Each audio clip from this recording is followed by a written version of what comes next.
Hello, welcome to Kush News, the newscast of the African diaspora. I'm your anchor, Ochanda, daily bringing you the top stories from Africa and the Caribbean. Let's take a look at today's news on Thursday, December 7th, 2023.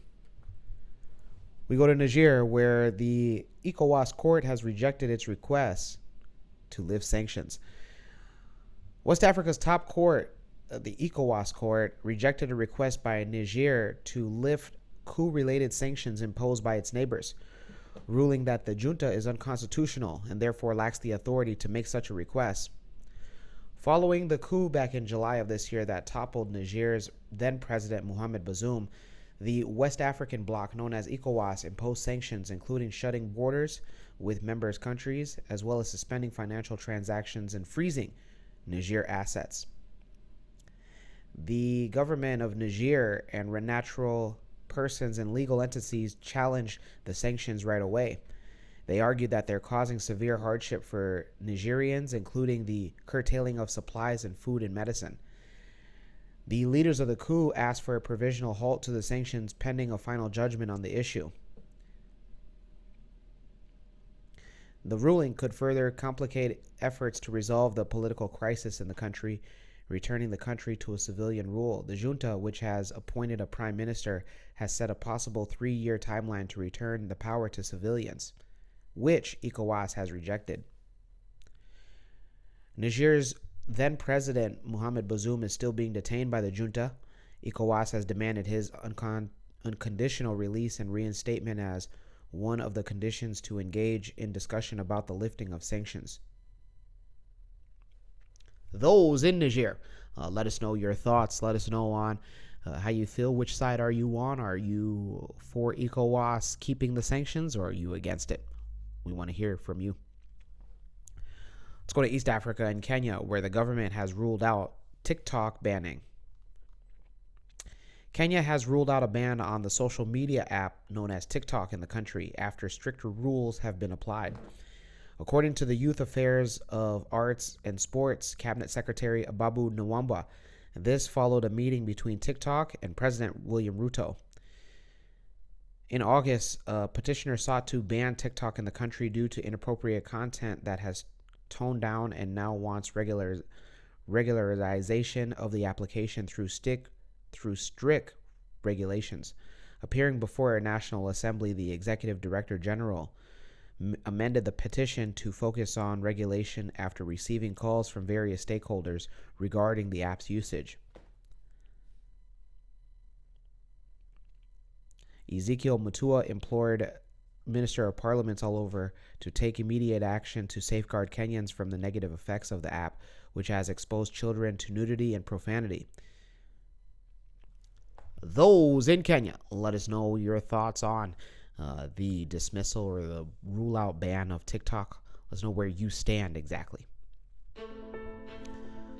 Let's go to Southern Africa and Botswana, where they extend a ban on South African fruits and vegetables. Botswana announced this week that it would extend and expand restrictions on imports of fresh produce from South Africa.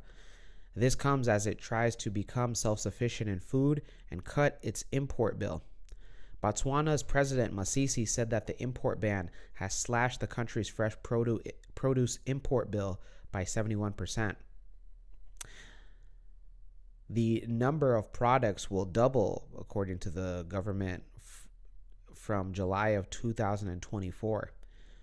Among the staples that will be impacted will be potatoes, tomatoes, and onions, which are among the largest commodities affected in the country.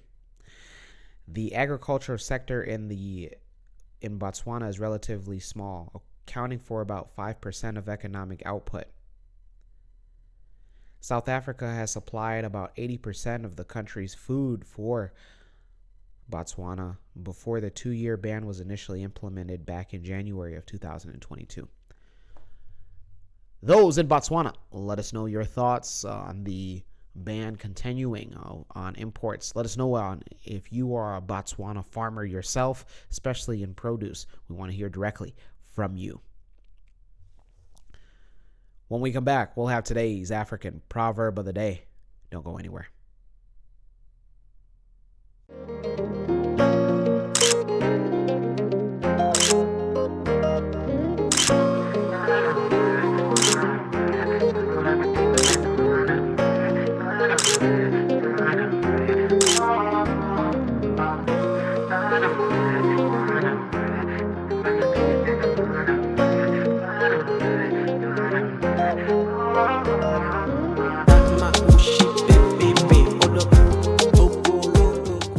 Welcome back. Let's take a look at today's African proverb of the day, and it comes to us from Baganda, peoples of Uganda. What's going on?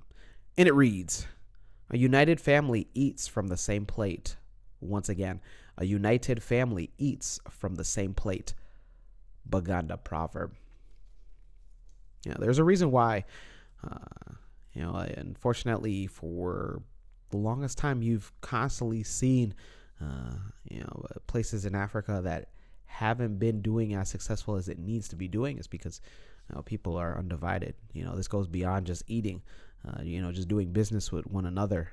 They're united on a front.